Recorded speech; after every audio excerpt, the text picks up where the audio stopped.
తన farm house లో జారిపడడంతో మాజీ సీఎం కేసీఆర్ తుంటికి గాయమైంది. ప్రస్తుతం ఆయన హైదరాబాద్ యశోద ఆసుపత్రిలో చికిత్స పొందుతున్నారు. కేసీఆర్ కు సిటీ స్కాన్ నిర్వహించిన డాక్టర్లు ఆయన ఎడమ తుంటి ఎముక విరిగినట్టు గుర్తించారు. ఎడమ తుంటి మార్పిడి చేయాలని హెల్త్ బులెటిన్ లో ప్రకటించారు. ఇవాళ మధ్యాహ్నం తర్వాత కేసీఆర్ కు మేజర్ సర్జరీ చేస్తారు. తుంటి ఎముక రిప్లేస్ చేసేందుకు ఏర్పాట్లు చేస్తోంది ప్రత్యేక వైద్య బృందం. మాజీ సీఎం కేసీఆర్ ఆరోగ్యంపై సీఎం రేవంత్ రెడ్డి ఆరా తీశారు. వైద్యం అందిస్తున్న డాక్టర్లతో మాట్లాడి మెరుగైన వైద్యం అందించేలా చూడాలని సీఎస్ ను ఆదేశించారు. కేసీఆర్ త్వరగా కోలుకోవాలని ఆకాంక్షించారు సీఎం రేవంత్ రెడ్డి. కేసీఆర్ కు కాలికి గాయమైంది. ప్రస్తుతం వైద్యుల పర్యవేక్షణలో ఉన్నారని తెలిపారు ఎమ్మెల్సీ కవిత. ప్రజల దీవెనలతో త్వరలోనే కోలుకొని తిరిగి వస్తారన్నారు. కేసీఆర్ గాయపడ్డారని తెలిసి బాధ కలిగిందన్నారు ప్రధాని మోదీ. ఆయన ఆరోగ్యం బాగుండాలని ప్రార్థిస్తున్నానని ట్వీట్ చేశారు. త్వరగా కోలుకోవాలని ఆకాంక్షించారు ప్రధాని. కేసీఆర్ చికిత్స పొందుతున్న నేపథ్యంలో యశోద ఆసుపత్రికి అభిమానులు ఎవరూ రావద్దని విజ్ఞప్తి చేశారు హరీష్ రావు. విరిగిన తుంటి ఎముకకు ఈ సాయంత్రం సర్జరీ జరుగుతుందన్నారు హరీష్ రావు.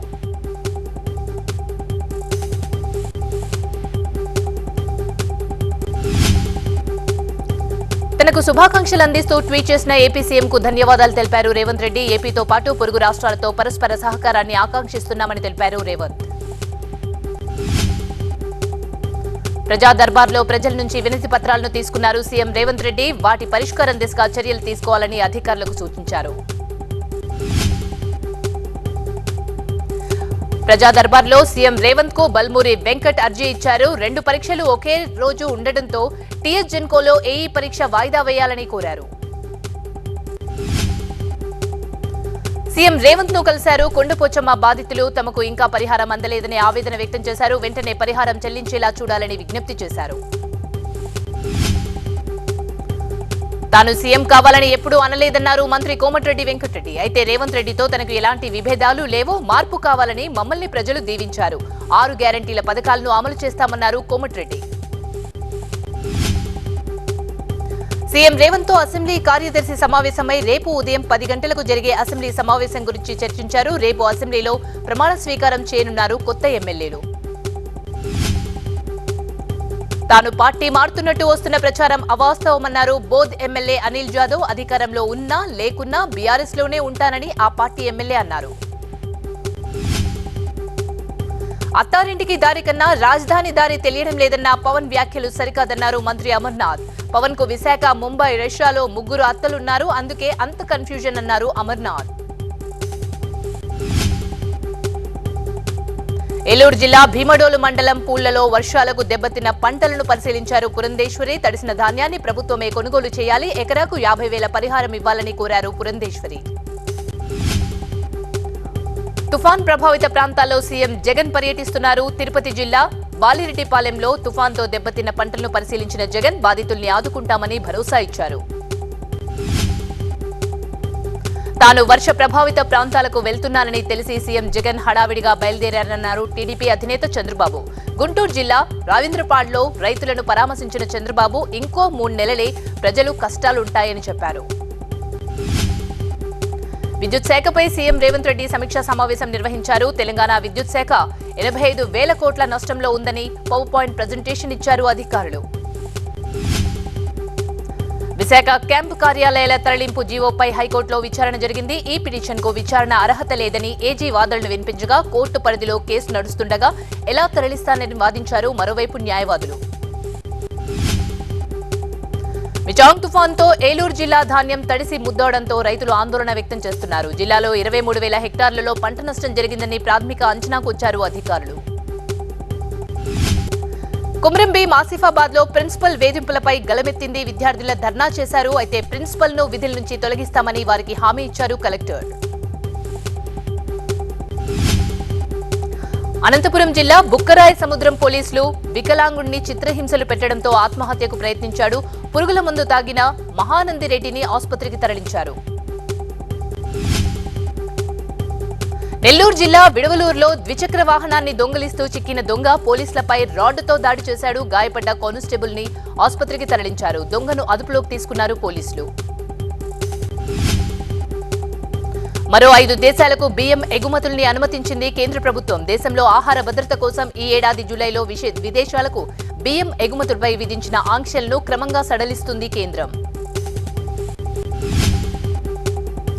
2047 నాటికి దేశంలో 4500 వందే భారత్ రైళ్లను నడపడమే లక్ష్యంగా కేంద్ర మంత్రి జ్యోతిరాదిత్య సింధ్యా ప్రస్తుత దేశవ్యాప్తంగా 23 వందే భారత్ రైళ్లు నడుస్తున్నాయని చెప్పారు. మహారాష్ట్ర నాసిక్ సమీపంలోని షిండేలో సంచరిస్తున్న చిరుత పులిని పట్టుకున్నారు అటవీ శాఖ సిబ్బంది. ఈ చిరుత 4 పిల్లలకు జన్మనిచ్చిందని, సురక్షితంగా అడవిలోకి వదిలేస్తామన్నారు అధికారులు. పవన్ కళ్యాణ్ సభలకు జనం తగ్గిపోతున్నారని సెటార్లు వేశారు మంత్రి అంబటి రాంబాబు. టీడీపీ జనసేన పొత్తును జనం తిరస్కరిస్తున్నారని తెలిపారు ఆయన. కేసీఆర్ త్వరగా కోలుకోవాలని భగవంతుని ప్రార్థిస్తున్నట్టు చెప్పారు పవన్ కళ్యాణ్. కేసీఆర్ కోలుకుని తిరిగి ప్రజలకు సేవ చేయాలని ఆకాంక్షిస్తున్నట్లు ట్వీట్ చేశారు పవన్. మంత్రి పదవి ఆశించ స్పీకర్ పదవి వరించిందన్నారు మాజీ మంత్రి గడ్డం ప్రసాద్ కుమార్. స్పీకర్ బాధ్యత ఇవ్వడం సంతోషం. రేపు అసెంబ్లీ స్పీకర్ గా నామినేషన్ వేస్తాను. అధికార ప్రతిపక్ష నేతలకు సరైన సమయం కేటాయిస్తానన్నారు ప్రసాద్ కుమార్. తెలంగాణలో నూతన ప్రభుత్వానికి మద్దతు ప్రకటించారు 1969 ఉద్యమకారులు. కాంగ్రెస్ పార్టీ ఎన్నికల సందర్భంగా తమకు ఇచ్చిన హామీని నెరవేర్చాలని కోరారు వాళ్లు.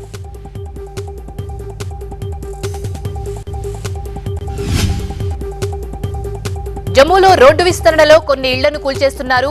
జగన్మోహన్ సింగ్ అనే వ్యక్తి మాత్రం ఇంటిని కూల్చకుండా మరో చోటికి యథాతథంగా తరలించేందుకు సాంకేతిక సాయం తీసుకుంటున్నాడు. దేశవ్యాప్తంగా అతిపెద్ద రక్తదాన కార్యక్రమాన్ని చేపట్టింది హెచ్డీఎఫ్సీ బ్యాంక్. 1200 ప్రాంతాల్లో 6000 బ్లడ్ డొనేషన్ డ్రైవ్ ప్రారంభించామన్నారు బ్యాంక్ అధికారులు. ఢిల్లీ లిక్కర్ కేసుపై సుప్రీంకోర్టులో విచారణ జరిగింది. 6 నెలల్లో లిక్కర్ కేసు విచారణ పూర్తి చేయాలని దర్యాప్తు సంస్థలను ఆదేశించింది సుప్రీంకోర్టు. ఢిల్లీ లిక్కర్ కేసులో బినోయ్ బాబుకు బెయిల్ ఇచ్చింది.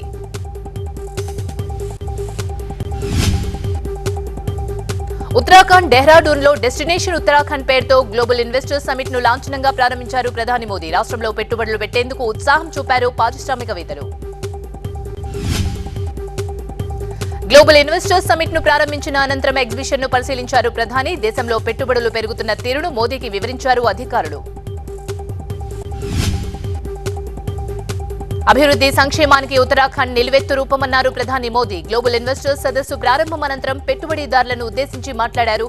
పెట్టుబడులకు ఉత్తరాఖండ్ స్వర్గధామమన్నారు ప్రధాని. రాజస్థాన్, ఛత్తీస్గఢ్, మధ్యప్రదేశ్ లో అధికారంలోకి వచ్చిన బీజేపీ సీఎంల ఎంపికపై 3 కేంద్ర మంత్రులతో పాటు మరో 9 మంది పరిశీలనకు ప్రకటించింది. మిజోరాం జెడ్పీఎం నేతలు లాల్ దుహాంలోని సీఎంగా ప్రమాణ స్వీకారం చేశారు. గవర్నర్ హరిబాబు హోమాతో ప్రమాణం చేయించారు. పార్లమెంట్లో ప్రశ్నలు అడిగినందుకు డబ్బు తీసుకున్నారన్న ఆరోపణలపై టీఎంసీ ఎంపీ మహువా మొయిత్రాపై లోక్సభలో ఎథిక్స్ కమిటీ నివేదిక సమర్పించనుంది. లోక్సభ ఎథిక్స్ కమిటీపై మండిపడ్డారు ఎంపీ మహువా మొయిత్రా. తన వెంట దుర్గమ్మవారున్నారని, వేధించేందుకు చేసే కుట్రలను అమ్మవారే ఛేదిస్తారని చెప్పారు. రైల్వే మంత్రి అశ్విని వైష్ణవ్ అహ్మదాబాద్ రైల్ టెర్మినల్ నుంచి అత్యాధునిక హంగులతో రూపొందించిన టెర్మినల్ వీడియో విడుదల చేశారు. జపాన్ సహకారంతో తయారైన రైలు అహ్మదాబాద్, ముంబై మధ్య రాకపోకలు సాగిస్తుందని చెప్పారు. ఉల్లిగడ్డ ధరలు మరోసారి ఆకాశాన్నంటడంతో ఎగుమతులపై కేంద్రం నిషేధం విధించింది. వచ్చే ఏడాది మార్చి 31 వరకు నిషేధం కొనసాగుతుందని director general of foreign trade notification జారీ చేసింది. చెన్నై వరదల్లో చిక్కుకున్న బాధితులు తాగడానికి నీళ్లు కూడా లేక అవస్థలు పడుతున్నారు. గుక్కెడు తాగునీరు కోసం ఇచ్చేవారు లేరంటూ ప్రభుత్వంపై మండిపడుతున్నారు ప్రజలు. ప్రముఖ సెల్ ఫోన్ తయారీ సంస్థ యాపిల్ భారతదేశంలో ప్రతి సంవత్సరం 5 కోట్ల ఫోన్లు తయారు చేయడమే లక్ష్యంగా పెట్టుకున్నట్లు చెప్పింది. వచ్చే 3 ఏళ్లలో 15 కోట్ల ఫోన్లు తయారు చేస్తామని చెబుతోంది. వడ్డీ రేట్లను యథాతథంగా ఉంచామన్నారు reserve bank of India governor Shaktikanta Das. వడ్డీ రేట్లలో మార్పులు చేయకపోవడం ఇది 5వ సారని చెప్పారాయన. నేరగాళ్లకు ఆశ్రయం ఇస్తున్న దేశాలపై చర్యల కోసం మిగతా వారంతా కలిసి రావాలని ఐక్యరాజ్య సమితిలో పిలుపునిచ్చారు భారత శాశ్వత ప్రతినిధి రుచిరా కాంబోజ్.